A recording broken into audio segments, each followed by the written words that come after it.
তাহলে ফার্স্ট সামেটিভে যা যা পরীক্ষা হবে সেটা হচ্ছে তোদের প্রাকৃতিকের দিক থেকে দুটো চ্যাপ্টার পরীক্ষা হবে, গ্রহরূপে পৃথিবী আর হচ্ছে পৃথিবীর গতিসমূহ, আর আঞ্চলিকের দিকে সম্পদ হবে। ঠিক আছে, এই তিনটে চ্যাপ্টার টোটাল রাজীব স্যার যা বুঝিয়েছে, কি করেছে আমি জানি না, মোটামুটি আমি দায়িত্ব নিচ্ছি মানে এখন 1 মাস বাকি আছে, এই 1 মাসে পুরোপুরিটা কভার হয়ে যাবে। তাহলে পুরো এখন চ্যাপ্টার ধরে ধরে বোঝানো সম্ভব নয়, পরের সামেটিভ থেকে আমরা কি করব, পর পর পর পর করে প্রত্যেকটা চ্যাপ্টারের প্রত্যেকটা টপিক গুলো বোঝার চেষ্টা করব। এখান থেকে যে যে প্রশ্নগুলো ইম্পর্টেন্ট বা যে যে কনসেপ্ট গুলো একবারে না জানলে নয় প্রাকৃতিক ভূগোলের, আজকের আমি বলে দিচ্ছি। ঠিক আছে, তোদের জন্য এই সামেটিভে কোনো প্রাকৃতিকের আলাদা ডেট, আঞ্চলিকের আলাদা ডেট আমি দিচ্ছি না। মনে কর দুটো ডেট পাচ্ছি, ওই দুটো ডেটে এক ধার থেকে বইগুলো পড়িয়ে পড়িয়ে যাবো, যেখানে যা সমস্যা হবে করে দেবো। পরের সামেটিভে কি করে দেবো আমরা, এই তোর হচ্ছে আজকের কি বার, মঙ্গলবার, মঙ্গলবার করে প্রাকৃতিক পড়াবো আর বৃহস্পতিবার দিন করে আঞ্চলিক পড়াবো। এই সামেটিভে ওরকম কোনো কিচ্ছু বিষয় নেই, যা আছে এক ধার থেকে করে করে যাবো।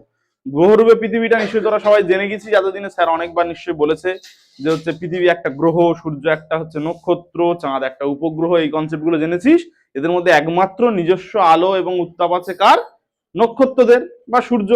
আর আমাদের কি শুধুমাত্র যে আমাদের সূর্য কি পৃথিবীর একমাত্র নক্ষত্র, না, এরকম অনেক অনেক নক্ষত্র রয়েছে, অনেক তাদের নিজস্ব এক একটা আবার ছায়াপথ রয়েছে, যেমন সূর্য বা আমাদের পৃথিবী বা আমাদের গ্রহগুলো যেটা যে ছায়াপথের অন্তর্গত সেটা হচ্ছে আকাশগঙ্গা বা মিল্কি ওয়ে।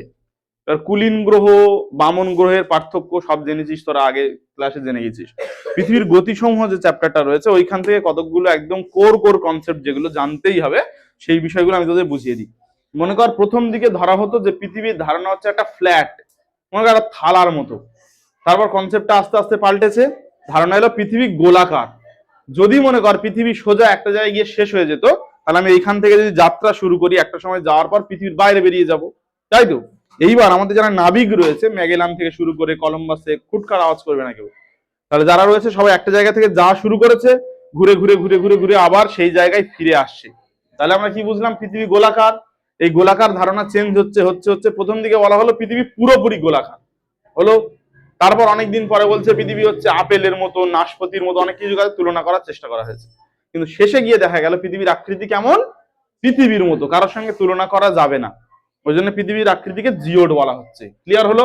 যদি আমরা এখানে বোঝার চেষ্টা করি, এইটাকে যদি আমরা পৃথিবী ধরে নিই, এটা কিন্তু পৃথিবীর আকৃতি নয়। ক্লিয়ার হয়ে বলছে, আমরা ধরে নিচ্ছি কেন, কারণ বোঝার জন্য। তাহলে এইটার সঙ্গে যদি আমরা পৃথিবীর আকৃতিটা মোটামুটি ধরে নিই, তাহলে ভালো করে সবাই নিয়ম জানো, ওপরেরটা উত্তর, নিচেরটা দক্ষিণ, আর হচ্ছে এই দিক থেকে দেখলে হচ্ছে ডান দিকেরটা হচ্ছে পূর্ব, বাঁ দিকেরটা পশ্চিম। ঠিক আছে, সমস্যা নেই। এই পূর্ব পশ্চিমে বিস্তৃত একটা রেখা আমি এঁকেছি, দেখো মার্কার দিয়ে আঁকার চেষ্টা করেছি, তাই তো? এই রেখাটাকে আমরা কি বলবো, নিরক্ষরেখা। এর মান কত, 0 ডিগ্রি। ওই ঘরটা, হ্যাঁ।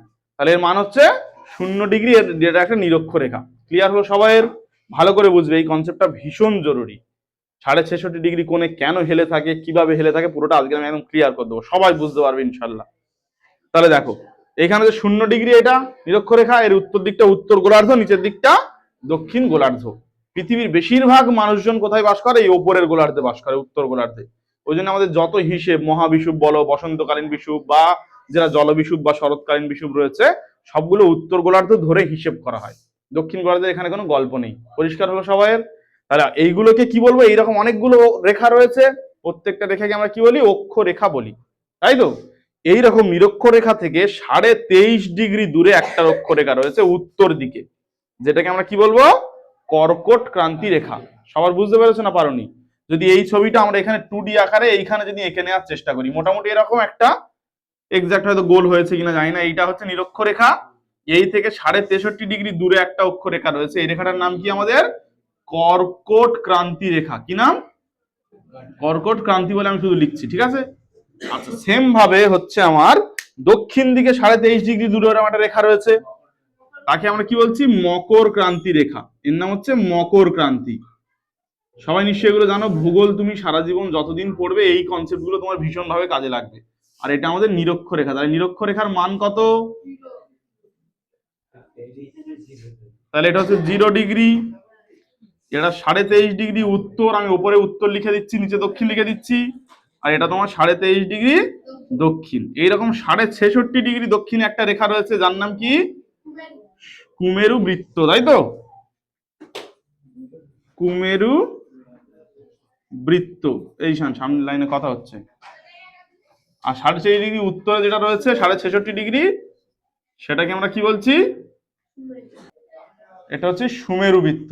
ক্লিয়ার হলো? আর একদম লাস্ট পয়েন্টে যে বিন্দুটা রয়েছে সেটার নাম কি? সুমেরু বিন্দু। আর নিচের দিকে লাস্ট পয়েন্টে যে বিন্দুটা রয়েছে সেটার নাম হচ্ছে কুমেরু বিন্দু। ক্লিয়ার হলো? সবাইয়ের বিষয়গুলো পরিষ্কার বুঝতে পেরেছো? এইবার আমাদের পৃথিবীর দু রকমের গতি রয়েছে। পৃথিবী একটা নিজের চারিদিকে ঘুরছে, কোন দিক থেকে কোন দিকে ঘুরছে? পশ্চিম থেকে পূর্বে, মানে এইভাবে ঘুরছে, এইভাবে। এইটা পশ্চিম দিক, এইভাবে ঘুরছে পৃথিবী। ঠিক আছে? ওই গতিটার নাম হচ্ছে কি? আহ্নিক গতি। ওর ফলে কি হচ্ছে? দিন রাত্রির হচ্ছে। যদি আমার একটা ইয়ে থাকে, যদি সূর্য থাকে মনে করো, সেই সূর্যটা ধরো আমার এইটা একটা সূর্য সাপোজ, হ্যাঁ, না আলো লাগবে তো, এইটা আছে মনে করো, এইটা আছে। তো পৃথিবী নিজের অক্ষের উপরে এরকম ঘুরছে, ঘুরতে ঘুরতে যে অংশটা সামনে আসবে সেই অংশটা কি হবে? দিন হবে, আর উল্টো অংশে আমার কি হবে?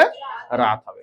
তাহলে একটা জিনিস ভালো করে দেখো, তাহলে আমার এই উত্তর গোলার্ধ আর দক্ষিণ গোলার্ধ, যদি পৃথিবী এরকম 90 ডিগ্রি কোণে যদি থাকতো, সোজাসুজি যদি থাকতো, তাহলে উত্তর গোলার্ধের সব জায়গায়, দক্ষিণ গোলার্ধের সব জায়গায় কি হবে? দিন রাত্রির দৈর্ঘ্য কি হতো? সমান হতো। কিন্তু আমাদের দিন রাত্রির দৈর্ঘ্য কি সমান? শীতকালে তুমি ভেবে দেখো, রাতগুলো বড়, দিনগুলো ছোট। এগুলো মনের মধ্যে একটা প্রশ্ন নয় যে কি জন্য হচ্ছে? তার কারণগুলো আজকে আমরা এখান থেকে সব জেনে যাবো। ক্লিয়ার হলো? আশা করছি সবার ক্লিয়ার হয়ে যাবে। তাহলে যে দিকটা সামনে আসছে, মনে করো যদি সোজা একদম এরকম থাকতো, তাহলে আলোটা এরকম থেকে পড়ছে ধরো, তাহলে এইখানে দিনের যা সময় রাতের তাই সময়, এখানে দিনের যা সময় রাতের তাই সময় হওয়া উচিত তো। কিন্তু হচ্ছে না। কেন হচ্ছে না? কারণ পৃথিবী 66.5 ডিগ্রি কোণে হেলে আছে। কত ডিগ্রি কোণে হেলে আছে? 66.5 ডিগ্রি। এই যে হেলানো অবস্থান, এইটাই কিন্তু সমস্ত কিছু সৃষ্টির কারণ, বা দিন রাত্রির কারণ, ঋতু পরিবর্তনের কারণ। প্রচুর জিনিসপত্র এর মধ্যে লুকিয়ে আছে। এই কনসেপ্টটা সবার ক্লিয়ার করে নিতে হবে। মোটামুটি কেমন 66.5 ডিগ্রি কোণটা মোটামুটি এরকম দেখতে হয়। এক্সাক্ট আমি কোণটা আঁকতে পারিনি, মেপে আঁকতে হবে, চাঁদা ফাঁদা কিছু নেই বড়, আমাদের মোটামুটি এরকম একটা দেখতে হয় 66.5 ডিগ্রি কোণটা। ক্লিয়ার হলো সবাইয়ের? তাহলে এই যে পৃথিবীটা, আমাদের সে একটা বল ছিল, লিগ বল হলে ভালো হতো, যাই হোক, এইরকম হেলে আছে, এইরকম হেলে আছে, দেখো। ক্লিয়ার হলো? এইরকম হেলে এবার নিজের অক্ষের উপর ঘুরছে, যেটা, সেটাকে আমরা কি বলছি? আহ্নিক গতি বলছি। বলো, কারোর এই যে পর্যন্ত বলেছি কারো বুঝতে সমস্যা আছে? কনসেপ্ট গুলো নেই তো? এইবার পৃথিবী কি করছে? সূর্যের চারিদিকেও ঘুরছে। কার চারিদিকে ঘুরছে? সূর্যের চারিদিকে ঘুরছে। এই সূর্যের চারিদিকে যে ঘুরছে, এটাকে আমরা কি গতি বলছি? পরিক্রমণ গতি বলছি, তাই তো? এই পরিক্রমণ গতি বা বার্ষিক গতি, এর ফলে কি হচ্ছে? আমার ঋতু পরিবর্তন হচ্ছে। আর কি হচ্ছে? বিভিন্ন সময় দিন রাত্রির দৈর্ঘ্যের যে পার্থক্য, সেগুলো দেখা যাচ্ছে। এই যে পৃথিবী সূর্যের চারিদিকে ঘুরছে, এই ঘুরতে কত সময় লাগে বলো? 365 দিন, 5 ঘন্টা, 48 মিনিট, 46 সেকেন্ড। 46 সেকেন্ড। ক্লিয়ার হলো কি বললাম? তাহলে কতদিন সময় লাগে? একবারে অধিবর্ষের কনসেপ্টটা বুঝে নেবো, যদি আমাদের টিকা পড়ে অধিবর্ষ আমরা জেনে যাব। দেখো আমার কত সময় লাগছে সূর্যের চারিদিকে ঘুরতে? 365 দিন লাগছে। তার সঙ্গে আমার লাগছে হচ্ছে 5 ঘন্টা আর 48 মিনিট আর হচ্ছে 46 সেকেন্ড। ক্লিয়ার হলো? এইবার এই এই সময়টাকে কি বলা হয়? সৌর বছর বলা হয়, তাই তো? কিন্তু আমরা আমাদের হিসেবের সুবিধার জন্য আমরা কি করেছি? 365 দিনে 1 বছর ধরে নিয়েছি। ক্লিয়ার হলো? 365 দিনে 1 বছর ধরে নিয়েছি। তাহলে আমার এক্সট্রা থাকছে কত? 5 ঘন্টা 48 মিনিট 46 সেকেন্ড। এই সময়টা এক্সট্রা থাকছে। এই সময়টা আমরা কি করবো? সময় কি কখনো জীবন থেকে বাদ দেওয়া যায়? তুমি সময় কখনো বাদ দিতে পারবে না। সময় একটা চলমান প্রক্রিয়া, তো ওই সময়টা আমাদের কিছু কাজে লাগাতে হবে তো। ওই জন্য আমরা কি করলাম, এইটা হচ্ছে প্রায় 4 বছর যাচ্ছে। বলবো স্যার 3 বছর কেন নেবো না? 3 বছর তুমি নাও, 3 বছর নিলে কত হিসেব হচ্ছে তুমি গুণ করে হিসেব করে দেখো, নিলে প্রায় ওই 16-17 ঘন্টা মতো হবে। তাহলে আমার কাজে লাগবে না। 4 বছর যখন হচ্ছে, তখন প্রায় 24 ঘন্টা, 24 ঘন্টা হচ্ছে না, আমার 23 ঘন্টা সামথিং হচ্ছে, আমরা প্রায় 24 ঘন্টা পাচ্ছি। এই সময়টাকে এবার আমরা কি করবো? 4 বছর অন্তর একটা দিন হয়ে যাচ্ছে প্রায়, ধরো। সেই দিনটা আমরা কি করেছি? আমাদের যেহেতু মাসের হিসেব তোমরা সবাই জানো, ফেব্রুয়ারির 1 মাস কম, ফেব্রুয়ারিটা হচ্ছে তোমার 28 দিনে, ফেব্রুয়ারির শেষে ওই জন্য জুড়ে দেওয়া হলো। ওই জন্য এই ফেব্রুয়ারি যে যে যে বছরে ফেব্রুয়ারি শেষে একদিন জুড়ে দেওয়া হচ্ছে, সেই বছরটাকে বলা হচ্ছে লিপ ইয়ার বা অধিবর্ষ। ক্লিয়ার হলো সবাই? অধিবর্ষটা কি জিনিস? যদি আমার একটা টিকা পড়ে, আমি কিভাবে সাজিয়ে লিখবো? লিখবো হচ্ছে পৃথিবী সূর্যকে একবার প্রদক্ষিণ করতে সময় লাগে 365 দিন, 5 ঘন্টা, 48 মিনিট, 46 সেকেন্ড। হিসেবের সুবিধার জন্য আমরা 365 দিনকে 1 বছর ধরি। আমার অতিরিক্ত যে 5 ঘন্টা 48 মিনিট 46 সেকেন্ড সময়, সেটা হচ্ছে আমরা কি করবো? প্রতি 4 বছর অন্তর, যেটা প্রায় একদিনের সমান হয়ে যায়, ওই দিনটাকে আমরা ফেব্রুয়ারি মাসের শেষে জুড়ে দিই। সেই বছরটা হয় 366 দিনে, আর ফেব্রুয়ারি মাসটা হয় 29 দিনে। এই বছরটাকে বলা হয় অধিবর্ষ। ব্যাস, যা নম্বর থাকবে তুমি পুরোপুরি পেয়ে যাবে। ক্লিয়ার হলো কি বললাম? এবার কোন বছরটা অধিবর্ষ আমি কি করে জানবো? যদি সেটা 4 দ্বারা বিভাজ্য হয় তাহলে সেই বছরটা হচ্ছে আমার অধিবর্ষ। যেহেতু 4 বছর হলে হলে আমার একদিন করে এক্সট্রা হচ্ছে। কি জন্য এক্সট্রা হচ্ছে বুঝতে পেরেছো সবাই? ভূগোল কিন্তু অন্যান্য আর্টসের সাবজেক্টের মতো নয় যে আমি বলে দিলাম একটা ঐতিহাসিক বলে দিলাম, কোনো বিষয় না। ভূগোল কিন্তু সায়েন্সের সাবজেক্ট। প্রত্যেকটা কেন আছে এর মধ্যে, প্রতিটা জিনিস কেন হচ্ছে বুঝে যাব। আমার জলবিষুব কেন হচ্ছে, মহাবিষুব কেন হচ্ছে, সব আমরা এখান থেকে আজকে ক্লিয়ার করে যাবো একদম। ক্লিয়ার হলো কি বললাম? আচ্ছা, তারপরে কি কি আছে দেখি তোমাদের টপিকে। তাহলে অধিবর্ষটা, তাহলে পৃথিবীর যে পরিক্রমণ গতি রয়েছে, পৃথিবী কেমন পথে সূর্যের চারিদিকে ঘুরছে। একবার পৃথিবী যে সূর্যের চারিদিকে ঘুরছে সেই পথটা মোটামুটি কেমন আমার উপবৃত্তাকার। ঠিক আছে, মোটামুটি এরকম, এক্সাক্ট এরকম না হলেও মোটামুটি এরকম আমরা ধরে নিচ্ছি। এই উপবৃত্তাকার কক্ষপথে ঘুরছে পৃথিবী সূর্যের চারিদিকে। যদি আমার সূর্যটা এরকম একটা জায়গায় থাকে, মানে উপবৃত্তাকার কক্ষপথের নাভিতে অ্যাকচুয়ালি সূর্যটা থাকে। ক্লিয়ার হলো? আচ্ছা, এইগুলো একটু বাড়িয়ে দেবো আমি, তাহলে ভালো লাগবে দেখতে। হলো? দেখো এবার শোনো, বাদ দাও। তাহলে এই ঘুরছে পৃথিবী সূর্যের চারিদিকে। তো মাঝে মাঝে কখনো পৃথিবী এরকম একটা জায়গায় চলে আসছে, ঘুরতে ঘুরতে এরকম জায়গায় আসছে, এরকম জায়গায় আসছে, এরকম জায়গায় আসছে, এরকম আসছে, আবার কখনো এখানে আসছে, এরকম আসছে, বিভিন্ন জায়গায় অবস্থান করছে। পৃথিবী যখন এই সূর্যের চারিদিকে ঘুরছে উপবৃত্তাকার কক্ষপথে, একটা সময় গিয়ে পৃথিবী আর যেই সূর্যের দূরত্বটা সবচেয়ে কম হচ্ছে। কম হয় বলে সেটাকে কি বলে? অনুসুর। কম হলে অনু হবে, আর বেশি হলে অপ হবে। অপ মানে বেশি দূরত্ব যুক্ত অঞ্চল। এইরকম একটা তারিখে কি হয়, পৃথিবী আর সূর্যের মধ্যে দূরত্ব সবচেয়ে বেশি হয়। সেই দূরত্বটা কত হয়? 15,20,00,000 কিমি। 20,00,000 কিমি হয়। ঠিক আছে। আর একটা দিন হচ্ছে কি হয়, সেই পৃথিবী আর সূর্যের দূরত্বটা সবচেয়ে কম হয়, যেটা কত হয় আমাদের? 14,70,00,000 কিমি। ঠিক আছে। এই দুটো তারিখ কে কে জানো বলো দেখি? সব বুঝিয়েছে স্যার। যে কোনো স্যার পড়ানোর পরে তুমি যদি নিজে না পড়ো তাহলে স্যারের সিলেবাস শেষ করাটা কিন্তু বেকার হবে। ঠিক আছে, বলো। অপসূর অবস্থান বই ফই দেখতে হবে না, বলো। অপসূর অবস্থানটা কবে আর অনুসূর অবস্থানটা কবে? এইটা কত তারিখ আর এইটা কত তারিখ? দেখো, একটা জিনিস ভালো করে বুঝবে, এই বিষয়টা তোমাদের প্রত্যেকের হচ্ছে বইয়ের বইয়ের হচ্ছে সাহায্য নিয়ে তারপর বলতে হচ্ছে। এটা কিন্তু খুব বাজে বিষয়। এটা কত হবে? 3রা জানুয়ারি কি হয়? অপসূর হয় না অনুসূর হয়? তাহলে এটা কি হবে? 4th জুলাই হবে, তাই তো? আর এটা হবে কি?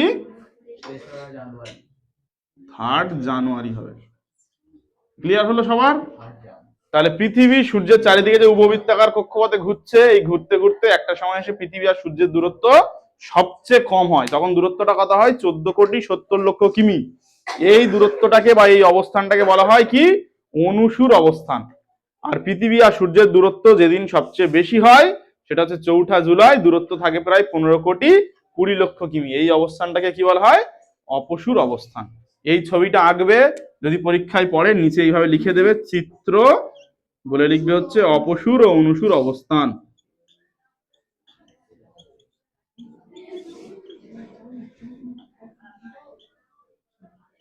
বলো, কারোর সমস্যা আছে অপসূর অনুসূর অবস্থানের কনসেপ্টে? পরের দিনে যে যার খাতায় বাড়িতে এই ছবিটা অবশ্যই এঁকে আনবে। সমস্যা নেই আর কোনো? দেখো, ভালো করে বুঝে নাও। যদি অপসূর অনুসূর পড়ে, ভূগোলের শুধু যদি তুমি কনসেপ্ট জানো, তুমি সব লিখে দিতে পারবে, বই এক্সট্রা বেশি পড়ার দরকার নেই। তাহলে অপসূর অনুসূর যদি পড়ে, আমরা কি লিখবো? পৃথিবী সূর্যের চারিদিকে উপবৃত্তাকার কক্ষপথে ঘুরছে। এই ঘুরতে ঘুরতে 3ই জানুয়ারি তারিখে সূর্য আর পৃথিবীর দূরত্ব সবচেয়ে কম হয়। কত দূরত্ব হয় আমরা বলে দেবো। সেটা কত বলবো? 14,70,00,000 কিমি। এই দিনটাকে কি বলা হয়? অনুসুর অবস্থান। অনু মানে কাছে। অনু মনে করো একটা মেয়ে, তাহলে তুমি কাছে নেবে না দূরে দেবে? দা কাছে নেবে নিশ্চয়ই। তাহলে হচ্ছে ওই জন্য হয়ে গেল অনুসুর অবস্থান। অবস্থানটা একটু কাছে হোক। হ্যাঁ। আর হচ্ছে অপসূরটা মনে করো একটা ছেলে, তাই জন্য যা দূরে চলে যাচ্ছে সামনে। তাহলে আমি কি করব? হচ্ছে আমার সূর্য আর পৃথিবীর দূরত্ব সবচেয়ে বেশি হয়ে যায় সেই দিনটাকে। ওই জন্য আমরা কি বলছি? এই অবস্থানটাকে আমরা কি বলছি? অপসূর অবস্থান। অপসূর অবস্থানে কত দূরত্ব থাকে? 15,20,00,000 কিমি। তাহলে অপসূর অনুসূর হয়ে গেল। এরপরে আমরা যে কনসেপ্টটা জানবো, আমাদের যে বিষুব গুলো রয়েছে আর সংক্রান্তি গুলো রয়েছে, পরের ছবি ওটা আমরা ভালো করে জেনে নেবো। ঠিক আছে, চলো দেখি এবার কি রয়েছে বিষুব।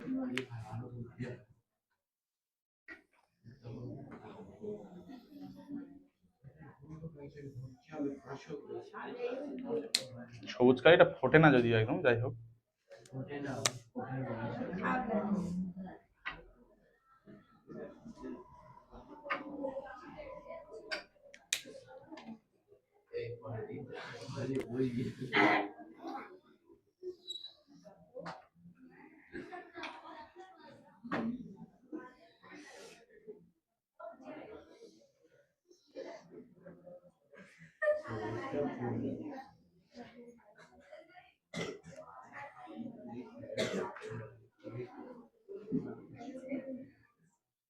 দেখো এখানে আমাদের ছবিতে সূর্য আর পৃথিবীর সাইজটা প্রায় একই একই হয়ে গেছে, কিন্তু আমরা ছবিটা বোঝার জন্য শুধুমাত্র এঁকেছি। এমনিতেই সূর্য হচ্ছে পৃথিবীর থেকে অনেক বড়, তাই না?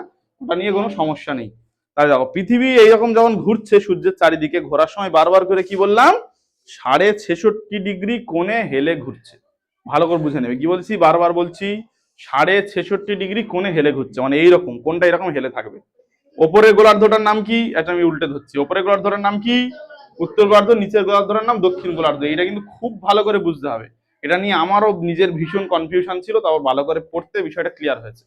তাহলে কি 66.5 কোণে যখন ধরো ঘুরছে হেলে হেলে, এরকম ঘুরে ঘুরে ঘুরে ঘুরে যাচ্ছে এদিক থেকে এদিকে, এরকম ঘুরে ঘুরে ঘুরে ঘুরে এখান থেকে এসে আবার এরকম ঘুরছে, কন্টিনিউ এরকম ঘুরতে থাকছে। তো তাহলে এই 66.5 কোণে যখন হেলে থাকছে, এই রকম অবস্থায় যখন থাকছে, এখানে মনে করো এই সোজা, এটা একদম সোজা আছে। তাহলে এইখানে এই যে নিরক্ষরেখার উপর লম্বভাবে বলছে, মানে উপরের দিকটা নিচের দিকটা পৃথিবীর সর্বত্র কি হবে, দিন রাত্রির সমান হবে এই অবস্থানে। এখান থেকে আবার এইরকম হেলে আছে তো, অ্যাকচুয়ালি এই হেলে হেলে হেলে হেলে যাচ্ছে, এরকম যাচ্ছে। দেখো এইরকম অবস্থানে যখন যাচ্ছে, তখন কোন গোলার্ধটা সূর্যের কাছে বলো? উত্তর গোলার্ধ না দক্ষিণ গোলার্ধ সূর্যের কাছে? ভালো করে দেখে তোমরা বলো। উত্তর গোলার্ধ কাছে। কারোর কোনো সমস্যা আছে কি? ভালো করে দেখে বলো। উত্তর গোলার্ধটা কাছে তো। উত্তর গোলার্ধে কোন রেখা আছে প্রথমে বলেছিলাম? কর্কট ক্রান্তি রেখা। বোঝা গেল কি বলেছি? তাহলে উত্তর গোলার্ধে কি রেখা আছে? কর্কট ক্রান্তি রেখা। আবার এইখান থেকে ঘুরে ঘুরে যাচ্ছে, এই 66.5 কোণে কিন্তু হেলে আছে। এইরকম যাওয়ার সময় এইখানে যে অবস্থান, এখানেও সূর্য লম্বভাবে কিরণ দিচ্ছে। কিভাবে দিচ্ছে? লম্বভাবে নিরক্ষরেখার উপর পড়ছে। নিরক্ষরেখায় যদি সূর্য লম্বভাবে পড়ে, তাহলে পৃথিবীর সর্বত্র দিন রাত্রির কি হবে, সমান হবে। সব বলবো আমি আস্তে আস্তে। আবার ওখান থেকে ঘুরে ঘুরে ঘুরে ঘুরে এই 66.5 কোণে হেলে আছে। বলো কোন গোলার্ধটা কাছে, এবার বলো দেখি। দক্ষিণ গোলার্ধটা কাছে। দক্ষিণ গোলার্ধে কোন রেখা আছে? মকর ক্রান্তি রেখা। তাহলে কার উপর লম্বভাবে পড়বে সূর্যটা? তাহলে মকর ক্রান্তি রেখার যদি লম্বভাবে পড়ে, তাহলে সেই দক্ষিণ যখন কর্কট ক্রান্তি রেখার উপর লম্বভাবে পড়ছে, তখন উত্তর গোলার্ধে কি হবে? তাহলে দিন বড় হবে। উত্তর গোলার্ধে কি হবে? দিন বড় হবে আর রাত ছোট হবে। উল্টোটা এখানে ঘটবে, তখন উল্টো দিকে কি হবে? রাতটা বড় হবে, দিনটা ছোট হবে। দেখো সবকিছু রিলেটেড। কখন দিন বড় হয়? গ্রীষ্মকালে। আর কোন ঋতুতে দিন ছোট হয়? তাহলে এখানে যদি গ্রীষ্মকাল হয়, এখানে কি হবে? মানে উত্তর গোলার্ধে যখন গ্রীষ্মকাল, দক্ষিণ গোলার্ধে তখন। ক্লিয়ার হয়েছে সবাইয়ের? কেন 66.5 কোণে হেলে আছে? হেলে ঘোরার দরুন দেখা যাচ্ছে এইরকম একটা জায়গায় গিয়ে আমার কি হচ্ছে, উত্তর গোলার্ধটা সূর্যের কাছাকাছি অবস্থান করছে, আর সূর্যের দিকে ফিরে আছে অ্যাকচুয়ালি। তো সেই জন্য তখন কি হবে, কর্কট ক্রান্তি রেখার উপর সূর্যটা লম্বভাবে পড়ছে, তখন উত্তর গোলার্ধের সবচেয়ে বড় দিন, সবচেয়ে ছোট রাত। উল্টোটা এখানে হচ্ছে, তখন দক্ষিণ গোলার্ধে সবচেয়ে বড় রাত, সবচেয়ে ছোট দিন। একইভাবে ঘুরতে ঘুরতে ঘুরতে ঘুরতে যাচ্ছে, যার পর এইখানে এসে যখন পৌঁছাচ্ছে, তখন কি হচ্ছে, দক্ষিণ গোলার্ধে সবচেয়ে বড় দিন আর সবচেয়ে ছোট রাত, আর উত্তর গোলার্ধে কি হচ্ছে আমার, বলো? হ্যাঁ, সবচেয়ে ছোট দিন। উল্টোটা ভালো করে সবাই এটা ঠান্ডা মাথায় বুঝে নাও, নিজে নিজে ভেবে নাও কি বলেছি আমি, টোটাল ব্যাপারটা কার কার ঢোকেনি মাথায়, ভেবে বলো, তারপর পরেরটা আমি শুরু করব। বলো কে কে কি বুঝতে পারোনি বলো, তারপর আমি বলে দিচ্ছি। কারো সমস্যা আছে আগে? বুঝতে পেরেছো তোমরা সবাই? তুমি বুঝতে পেরেছো সূর্য কত ডিগ্রি কোণে হেলে আছে? এই করলে হবে? বলো কত ডিগ্রি কোণে সূর্য হেলে আছে? তো কে হেলে আছে তাহলে? তো এটা মন খুলে বলা যাচ্ছে না? এই শাকিল, সূর্য হেলে আছে না পৃথিবী হেলে আছে? কত ডিগ্রি কোণে হেলে আছে? আচ্ছা আচ্ছা, এমনি হচ্ছে। তাহলে আমাদের এই যে দুটো দিন, এই দুটো দিন কোথায় সূর্য লম্বভাবে পড়ছে? এই যে এই সূর্যের ওপরে যে দুটো দিন আমরা এঁকেছি, এই দুটো দিন কোথায় লম্বভাবে পড়ছে সূর্যটা? কার উপরে? আমার টাকে বলে ওপরে। ওপরটা কোথায়? ছাদের ওপরে? নিরক্ষরেখার উপর লম্বভাবে পড়ছে। যদি নিরক্ষরেখায় সূর্য লম্বভাবে পড়ে তাহলে কি হবে? পৃথিবীর সর্বত্র দিনরাত্রি সমান হবে। সর্বত্র দিনরাত্রি সমান হলে সেটাকে আমরা কি বলবো? ভূগোলের ভাষায় কি বলবো? স্যার তো নিশ্চয়ই পড়িয়েছে। বিষুব বলবো। বিষুব কি বলবো? বিষুব বলবো। বিষুব কথার অর্থ কি? দিনরাত্রির সমান। আচ্ছা, কার কার কি লেখকের টেক্সট বই আছে বলো, গোটা কত জিনিস দাগ দিয়ে দিই। সবার মদকের বই কি হয়নি? গরাং? তুই আর গরাং কিনিস কেন? কি বলেছি আমি? হ্যাঁ, পাগল হয়েছি নাকি তুই? সবার হাজরা আর মোদক কিনতে বলা প্রথম থেকে। হ্যাঁ, দুটো বই কিনতে বলা হয়েছিল স্যার। আমরা দুটো বই রেকমেন্ড করেছি প্রথম থেকে। একটা হচ্ছে তোর হচ্ছে বইটা কি বলে, মোদকের বইটা। যারা বলেছি মোদকের বইটা একটু শক্ত হবে তারা হচ্ছে তোর হাজরা বইটা পড়বি। ফালতু কথা বললে হবে? এই তো গরাং কিনিস কেন তুই? তুই কোথায় কিনতে গেছিলিস?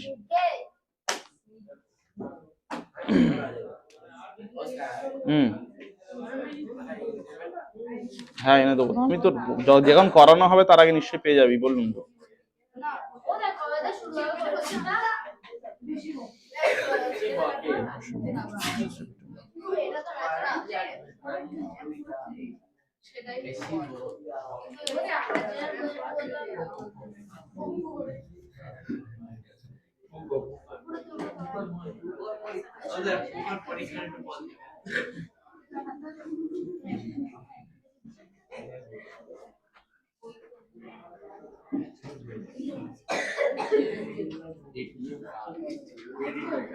ঠিক আছে, বাদ দাও তাহলে। আমি হাজরা এই মোদকটাই শেষে দাগ দিয়ে দিচ্ছি। আগে ভালো করে এই বিষয়গুলো তাহলে বুঝে নাও। তাহলে দেখো, পৃথিবী যখন ঘুরতে ঘুরতে এরকম অবস্থানে যাচ্ছে, সেটা হচ্ছে 21শে জুন তারিখ। সেই তারিখে সূর্যটা উত্তর গোলার্ধে মানে হচ্ছে কর্কট ক্রান্তি রেখার উপর লম্বভাবে পড়ছে। পড়ার ফলে কি হচ্ছে? উত্তর গোলার্ধে সবচেয়ে বড় দিন আর সবচেয়ে ছোট রাত। এই দিনটাকে আমরা কি বলবো? কর্কট সংক্রান্তি। ঠিক আছে, বোঝা গেল কি বললাম? তাহলে আমরা কি বলছি এই দিনটাকে? কর্কট সংক্রান্তি। তারপর দেখো, সূর্য কিন্তু এর সঙ্গে উত্তরায়ণ দক্ষিণায়নটাও কিন্তু বুঝে নিতে হবে। তাহলে সূর্য এরকম, এই পৃথিবী এরকম হেলে হেলে যাচ্ছে, এই 66.5 ডিগ্রি হেলে হেলে হেলে হেলে যাচ্ছে। এইখানে কি হচ্ছে? পুরো সমানভাবে অবস্থান করছে। সমানভাবে অবস্থান করার জন্য ওই দিনটাকে বলা হচ্ছে মহাবিষুব। কি বলা হচ্ছে? মহাবিষুব। তাহলে মহাবিষুবের অ্যাকচুয়ালি বিষুব কথাটা কোত্থেকে এসছে জানো কি? বিষুব কথাটা এসেছে এইটা থেকে, ইকুইনক্স। ইকুইনক্সটা হচ্ছে বিষুবের ইংরাজি প্রতিশব্দ। ঠিক আছে, ইকুই শব্দের অর্থ হচ্ছে সমান, আর নক্স শব্দের অর্থ হচ্ছে রাত। নাইট থেকে এসছে নক্স। ইকুইনক্স মানে তাহলে সমান রাত। যদি সমান রাত হয় দিনটা কি হবে? এমনিতেই তো সমান হয়ে যাবে। ওই জন্য বিষুব কথার অর্থ কি বলা হচ্ছে? সমান রাত্রি দিন বা সমান দিন রাত। ঠিক আছে, হ্যাঁ, বুঝতে পারছো সবাই কি জন্য বিষুব কথাটা কি? তাহলে এই দিন পৃথিবীর সর্বত্র দিন রাত্রি সমান হচ্ছে, কে বলা হচ্ছে? মহাবিষুব। আর এই সময়ে আমাদের উত্তর গোলার্ধে কি কাল থাকে? বসন্তকাল থাকে। ওই জন্য মহাবিষুবের অপর নাম কি? বসন্তকালীন বিষুব। বুঝতে পেরেছো সবাই? ক্লিয়ার হয়েছে? তাহলে 21শে মার্চ তারিখে কি হচ্ছে? আমাদের মহাবিষুব বা বসন্তকালীন বিষুব। এবার এখান থেকে সেই একই হেলে হেলে হেলে হেলে আসছে, এখানে এলো। এখানে আসার পর আমার কি হচ্ছে? দক্ষিণ গোলার্ধে সূর্য লম্বভাবে পড়ছে, মানে কি? মকর ক্রান্তি রেখার উপর লম্বভাবে পড়ছে। এইখানে দক্ষিণ গোলার্ধে সবচেয়ে বড় দিন আর সবচেয়ে ছোট রাত। ওই জন্য এই দিনটাকে কি বলা হচ্ছে? মকর সংক্রান্তি। বোঝা গেল? মকর সংক্রান্তি। আচ্ছা দেখো, এখানে আবার এই ঘুরে ঘুরে আসতে আসতে এখানে এসে 66.5 ডিগ্রি যখন হচ্ছে, তখন মোটামুটি নিরক্ষরেখাটা এরকম জায়গা আছে, সূর্যটা লম্বভাবে নিরক্ষরেখার পড়ছে, পৃথিবীর সর্বত্র দিন রাত্রি সমান হচ্ছে। এইখানেও একটা বিষুব ঘটছে, যেটাকে আমরা বলে থাকি কি? জলবিষুব, যার অপর নাম হচ্ছে শরৎকালীন বিষুব। কেন? তখন হচ্ছে উত্তর গোলার্ধে আমার কি থাকছে? শরৎকাল থাকছে বলে সব কিন্তু উত্তর গোলার্ধে ধরে হিসেব হচ্ছে। কেন হিসেব হচ্ছে? কারণ পৃথিবীর বেশিরভাগ মানুষজন উত্তর গোলার্ধে বাস করে। ঠিক আছে, তাহলে আমার হচ্ছে 21শে মার্চ তারিখে মহাবিষুব, আর হচ্ছে 23শে সেপ্টেম্বর তারিখে জলবিষুব। এই দুটো দিন পৃথিবীর সব জায়গায় দিন রাত্রির সমান। এইবার এখান থেকে অনেক ক্ষুদ্র ক্ষুদ্র কেমন খুঁটিয়ে খুঁটিয়ে প্রশ্ন আসে, দেখো ভালো করে বলে দিই। হ্যাঁ, 21শে মার্চ, হ্যাঁ। তাহলে শোনো, দেখো এইখানে এই যে 21শে মার্চ হচ্ছে, এখানে পৃথিবীর দিন রাত্রি সমান তো, সমান পৃথিবীর দিন রাত্রি। এখান থেকে আস্তে আস্তে কোন গোলার্ধে দিন বড় হচ্ছে বলতো? দক্ষিণ গোলার্ধে দিন বড়। পৃথিবীটা অ্যাকচুয়ালি কোন দিক থেকে কোন দিকে ঘুরছে বলতো? এইরকম যাচ্ছে, এরকম, এই এই এই আমি তারিখগুলো উল্টো বলেছি, ওই জন্য আরেকবার ভালো করে বলে দিলাম। এরকম যাচ্ছে তো। এই তার মানে হচ্ছে 21শে জুন থেকে নিয়ে শুরু করে আর 22শে ডিসেম্বর পর্যন্ত এই সময়কালটা কি কাল? তাহলে কি বললাম, এইটা হচ্ছে কোন দিকে যাচ্ছে আস্তে আস্তে? দক্ষিণায়ন হচ্ছে। আর ওটা হচ্ছে আস্তে আস্তে তোমার উত্তরায়ণ হচ্ছে। ক্লিয়ার হলো সবাই? চলো না ভালো করে সবাই দেখে নেই, এই কর্কট সংক্রান্তি মকর সংক্রান্তিটা যখন লিখবি তখন কিভাবে লিখবি সেটা জানতে গেলে ভালো করে সবাই দেখে নেই। মনে কর হচ্ছে আমি কি বললাম, তাহলে সূর্যটা এই পৃথিবীটা এদিক থেকে এইদিকে ঘুরছে তো, তাহলে সেই 22শে ডিসেম্বর তারিখে তোর কি হচ্ছে? মকর সংক্রান্তি হচ্ছে। ওই দিন থেকে আস্তে আস্তে আস্তে আস্তে করে সূর্যটা যেতে যেতে এইদিকে আসছে, এইখানে এসে থামছে। এটা 21শে জুন, মানে 22শে ডিসেম্বর থেকে শুরু করে আর 21শে জুন পর্যন্ত এইখানে আছে যখন, তাহলে এইখানে কি আছে? উত্তর গোলার্ধের দিন কি ছোট না বড়? এখানে যখন উত্তর গোলার্ধের দিন ছোট, তাহলে এদিকে ঘুরতে ঘুরতে ঘুরতে ঘুরতে এইখানে যখন আসি উত্তর গোলার্ধের দিন বড় হয়ে যাচ্ছে, তখন এদিক থেকে উত্তর গোলার্ধের দিন বড় হওয়া শুরু করেছে। এই যে সময়কাল 21শে জুন পর্যন্ত, এই সময়টাকে আমরা কি বলছি? উত্তর আয়ন। ঠিক আছে? এই উত্তরায়ণের শেষ দিন কবে? এখানে গিয়ে উত্তরায়ণটা শেষ হয়ে যাচ্ছে ওই 21শে জুন তারিখ। ওই জন্য এই দিনটাকে বলে উত্তর অয়নান্ত দিবস। অয়নের অন্ত, মানে অন্ত মানে শেষ তো, তাই উত্তর অয়নান্ত দিবস যেটা, সেটাই আবার কি আমার কর্কট সংক্রান্তি। প্রত্যেকটা কি হচ্ছে? 21শে জুন থেকে সূর্যের দক্ষিণমুখী গমন হচ্ছে হচ্ছে এই জায়গায় তীর মারা মারা আছে, সূর্যের দক্ষিণমুখী গমন। এটা গিয়ে শেষ হচ্ছে আমার কবে? 22শে ডিসেম্বর তারিখে।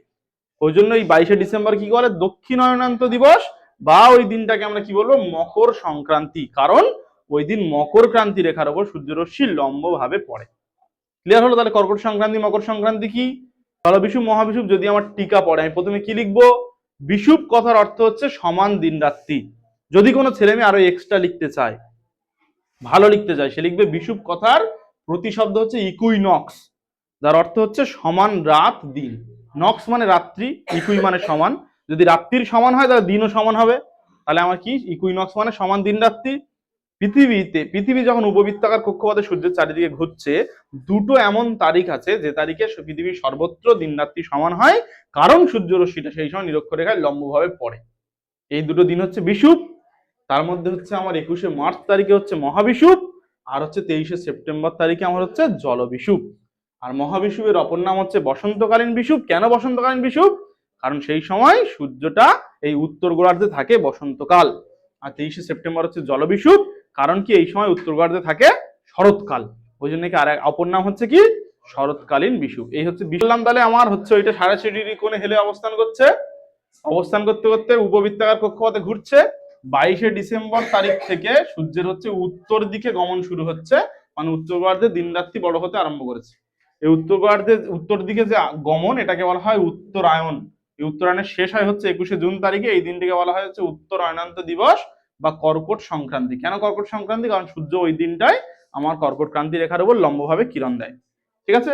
আরো যদি কেউ একটু বেশি করে লিখতে চায় তাহলে লিখবে হচ্ছে ওই দিনটা হচ্ছে উত্তর গোলার্ধের সবচেয়ে বড় দিন, সবচেয়ে ছোট রাত। এবার হচ্ছে আমার 21শে জুন তারিখ থেকে সূর্য ধীরে ধীরে কি হয়? দক্ষিণ দিকে গমন করে। ঠিক আছে? এই যে গমন, সেটাকে বলা হয় দক্ষিণায়ন। আর এই দক্ষিণায়নের শেষ হচ্ছে 22শে ডিসেম্বর। ওই দিনটিকে বলা হয় দক্ষিণায়নান্ত দিবস বা হচ্ছে মকর সংক্রান্তি, কারণ সূর্য হচ্ছে ওই দিন মকর ক্রান্তি রেখার উপর লম্বভাবে কিরণ দেয়। আর হচ্ছে এই সময় দক্ষিণ গোলার্ধে সবচেয়ে বড় দিন আর সবচেয়ে ছোট রাত। যদি প্রশ্নটা ঘুরিয়ে কোনোদিন তোমার পড়ে যে কোন দিন হচ্ছে উত্তর গোলার্ধে সবচেয়ে বড় রাত, বলো তো দেখি। উত্তর গোলার্ধে সবচেয়ে বড় রাত কোন দিন? 22শে ডিসেম্বর। যে দক্ষিণ গোলার্ধে সবচেয়ে বড় দিন, মানে উল্টো দিকে আমার উত্তর গোলার্ধে রাত হবে তো। আচ্ছা, পৃথিবীর কিছু কিছু জায়গা রয়েছে যেখানে ঋতু পরিবর্তন হয় না, কোথায় কোথায় বলো তো? প্রশ্নটা বলো। পৃথিবীর কোথায় কোথায় ঋতু পরিবর্তন হয় না? সুমেরুবৃত্ত, কুমেরুবৃত্ত, আর কোথায়? নিরক্ষরেখায় কিন্তু ঋতু পরিবর্তন হয় না। নিরক্ষরেখায় সবসময় কি কাল? উষ্ণ আর্দ্র গ্রীষ্মকাল। হ্যাঁ বলবো সাথে, উষ্ণ ফের আর্দ্র হতে গেল কেন? কারণ ওইখানে তো প্রতিদিন পরিচলন বৃষ্টিপাত হয়, হয় না? সূর্যটা সারা বছর মোটামুটি লম্বভাবে কিরণ দেয়, দেওয়ার জন্য ওখানকার কি হয়? প্রতিদিন সূর্য পুকুরের জলগুলো বা নদীর জল, সমুদ্রের জল উঠে মেঘ হয়ে যাচ্ছে, মেঘ থেকে আবার বৃষ্টি হচ্ছে, রেগুলার সার্কেল চলছে। প্রত্যেকদিন মোটামুটি বিকেল 4টের সময় বৃষ্টি হয়। ওই জন্য এটাকে বলা হয় 4 o'clock রেন। মোটামুটি বলতে আমি যেটা এক্সাক্ট হিসেব হচ্ছে তোমার 365 গড়ে 280 দিন মতো বৃষ্টি হয় প্রতিদিন বিকালবেলা 4টের সময়। পুরো এক্সাক্ট 4টে না, মানে 4টের আশেপাশের সময়, জন্য ওটা 4 o'clock রেন বলা হয়। ঠিক আছে, ছবিটা সবাই না দেখে এঁকে ফেলো, আমার থেকে আশা করছি তোমরা ভালো ছবি আঁকবে। এঁকে আর লিখে ফেলো, কর্কট সংক্রান্তি মকর সংক্রান্তিটা লিখে ফেলো।